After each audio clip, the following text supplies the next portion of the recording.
మర్యాదగా నిజం చెప్పు. మర్డర్ జరిగిన చోట నీ కార్ రేడియేటర్ మూత దొరికింది. అర్ధరాత్రి వేళ అక్కడేం చేస్తున్నావు? నీకు వాడికి ఏంటి సంబంధం? కార్ ఎక్కించి వాడిని ఎందుకు చంపావు? కార్ ఎక్కించి చంపానా సార్? నాకేం తెలీదు సార్. మీరు ఇంకెవరో తీసుకురావడానికి బదులు తప్పుగా నన్ను తీసుకొచ్చారు. నాకు దీనికి ఏ సంబంధం లేదు సార్. ఏంటి నటిస్తున్నావా? ఏం జరుగుతోందా ఇక్కడ? పైనుంచి ఎంత ప్రెషరో తెలుసా? ఒక నార్త్ ఇండియన్ చంపేశారు సార్. ఇప్పుడు ఆ మర్డర్ గురించి ఎంక్వైరీ చేస్తున్నాను సార్. సరే, ఎవరి అమ్మాయి? ఆ నార్త్ ఇండియన్ చంపింది తనే అయ్యుండొచ్చని నాకు అనుమానంగా ఉంది సార్. మర్డర్ జరిగిన చోట నాకు ఒక రేడియేటర్ మూత దొరికింది సార్. అది తన కారుదే సార్. మీ మీద ఒట్టు సార్, నాకు దానికి ఏ సంబంధం లేదు. ఉండు, ఎందుకు ఏడుస్తావు? ఏమైందో చెప్పు. అర్ధరాత్రి నా ఇంటి గోడ దూకొచ్చి నిద్రపోతున్న నన్ను ఎంక్వైరీ అనే పేరుతో ఇక్కడికి లాక్కొచ్చారు సార్. మీరే చూడండి సార్, నైట్ డ్రెస్ తీసుకొచ్చాను. నేను ఇక్కడ ఉన్నట్టు మా నాన్న కూడా తెలియదు సార్. ఆయన నేను కనబడట్లేదని వెతుకుతుంటారు. నేను మా నాన్న ఇప్పుడే కష్టపడి ఒక కాల్ టాక్సీ మొదలు పెట్టాం. కానీ ఇదొక మూతను ఉంచుకొని నన్ను అనుమానిస్తున్నారు సార్. నా దగ్గర ఉండేది ఒక పాత కారు సార్. అది వెళ్లే దారిలో ఒక్కో పాటు ఊడి పడిపోతుంది. అందుకని ఆ ఏరియాలో జరిగే హత్యలకి నేను బాధ్యరాలు అవుతానా సార్? కావాలంటే మీరే ఆ మూత చూడండి సార్. ఎక్కడ ఆ మూత? సభ్యుల కారు ఎక్కించి చంపింది నేనే. ఏంటి ఇది ఒక ఎవిడెన్స్ కాదు సార్. చూడండి సార్, ఇది ఒక ఎవిడెన్స్ ఏనా? సరే, అది వదిలేండి సార్. కారు ఎక్కించి చంపుంటే మర్డర్ జరిగిన స్పాట్ లో ఆ టైర్ మార్క్స్ అక్కడ ఉండాలి కదా సార్. అది నా కార్ టైర్ తో మ్యాచ్ అవ్వాలిగా. అది చెక్ చేశారా లేదా అడగండి సార్. చెక్ చేసావా? చెక్ చేయమన్నాను సార్, కానీ టైర్ మార్క్స్ మిస్ మ్యాచ్ అవుతున్నాయి సార్. ఎక్కడ ఆ టైర్ మార్క్ ఎవిడెన్స్? అదిలా మ్యాచ్ అవుతుంది. నేను టైర్లని మార్చాను కదా. పోలీస్ స్టేషన్ వచ్చి డ్రామా ఆడేవో. టైర్ మార్క్స్ మ్యాచ్ అవ్వలేదు కదా. ఒక ప్రాపర్ ఎవిడెన్స్ లేకుండా ఆడపిల్లని తీసుకొచ్చి ఎంక్వైరీ చేస్తావా? సార్, నేను అదే అంటున్నాను సార్. ఒక లేడీ పోలీస్ కూడా లేకుండా ఒక ఆడపిల్లని ఇలా ఎంక్వైరీ చేస్తారా? మీరు నన్ను ఇలా టార్చర్ చేస్తే నేను ప్రెస్ మీడియాని పిలుస్తాను సార్. సరే, నువ్వు వెళ్ళమ్మా. సార్, మీకు దండం పెడతాను, నన్ను ఇలాగే వదిలేయండి. టార్చర్ పెట్టకండి. బ్రదర్, ఇంకా ఇద్దరు మిగిలారు. నీ వల్ల అయితే పట్టుకో. నిన్ను రెడ్ హ్యాండెడ్ గా పట్టుకుంటాను సార్. చూడండి సార్, మళ్ళీ నీకేమైందయ్యా? నువ్వు వెళ్ళమ్మా.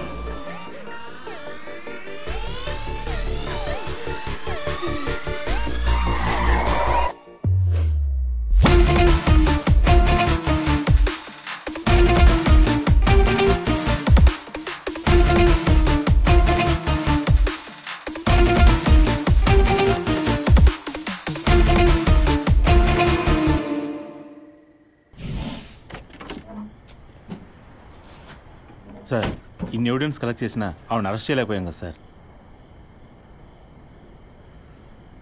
ఈరోజు ఏదో నాటకాలు ఆడి తప్పించుకుంది. తను చెప్పిన ఆ ఇద్దరెవరో మనం కనిపెట్టాలి. అప్పుడు దొరుకుతుంది.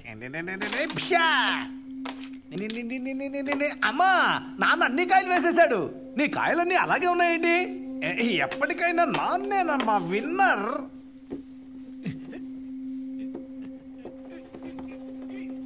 ఎందుకో తెలియదు, రెడ్ వేసేటప్పుడు మాత్రం గుండె దడదడా కొట్టుకుంటుంది.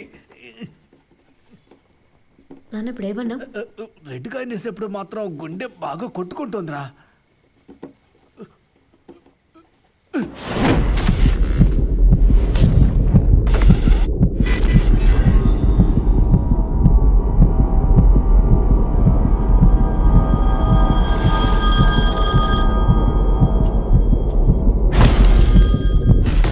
హలో, పీకే కాల్ టాక్సీయా? అవును, పీకే కాల్ టాక్సీ. చెప్పండి. బండి కావాలండి.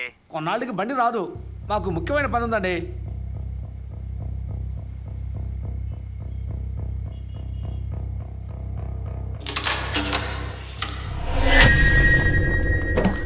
డోరా, మనం మొట్టమొదటిసారి సబ్వేలో కారు.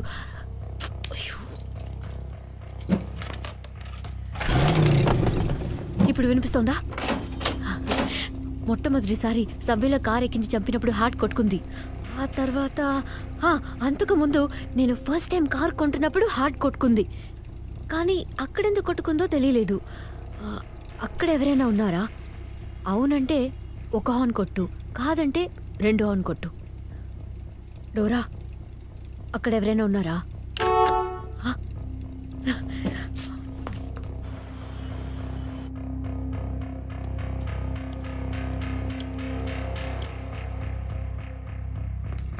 డోరా, కారు కొంటున్నప్పుడు అక్కడున్న సీసీటీవీ ఫుటేజ్ తీసుకున్నాను.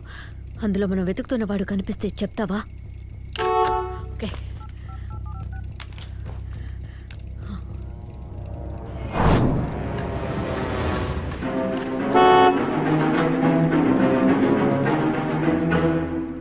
వీడా?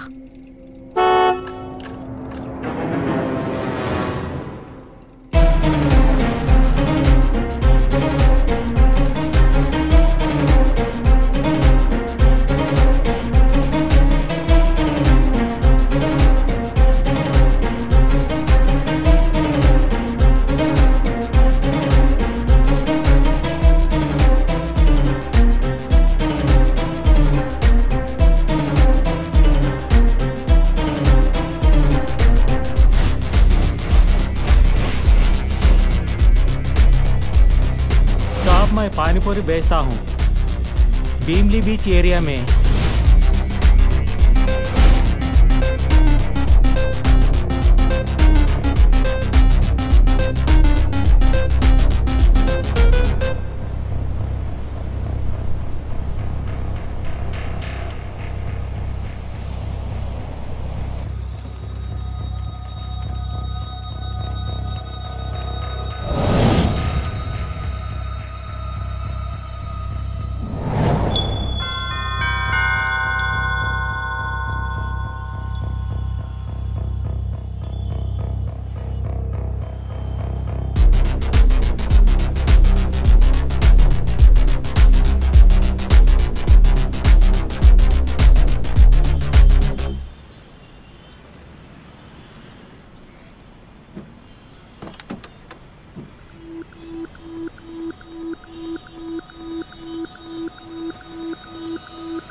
బీట్ సాయంతో వాడిని కనిపెట్టేద్దాం అనుకున్నాను. కానీ ఇప్పుడు ఎలా కనిపెట్టాలో, ఎక్కడ ఉన్నాడో తెలియట్లేదు.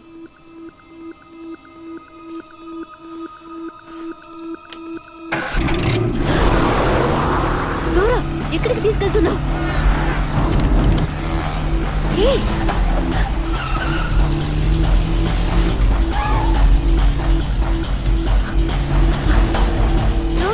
ఏం చేస్తున్నావు? చెప్పు, ఎక్కడికి తీసుకెళ్తున్నావు?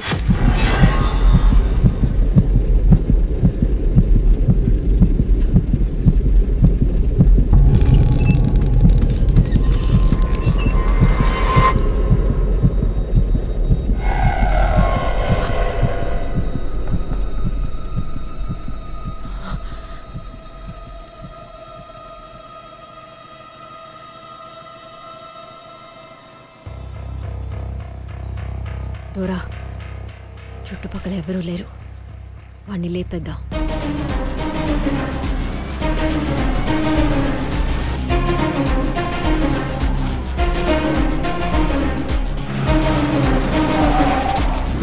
ఏ, ఎందుకు ఆగిపోయావు? వాణ్ణి లేపేవచ్చుగా. డోరా, నువ్వు ఏం చేస్తున్నావు? వెళ్ళు.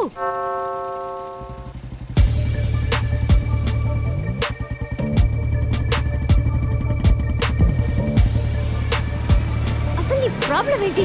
ఏమైంది? ఏమైంది చెప్పు.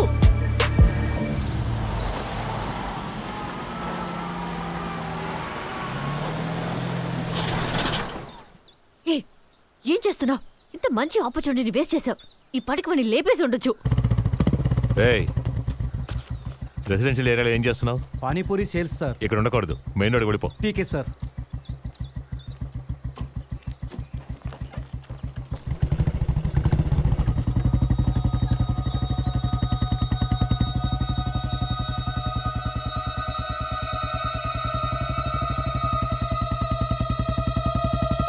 వాడు వెళ్ళిపోతే మళ్ళీ వాడిని ఎలా కనపడ...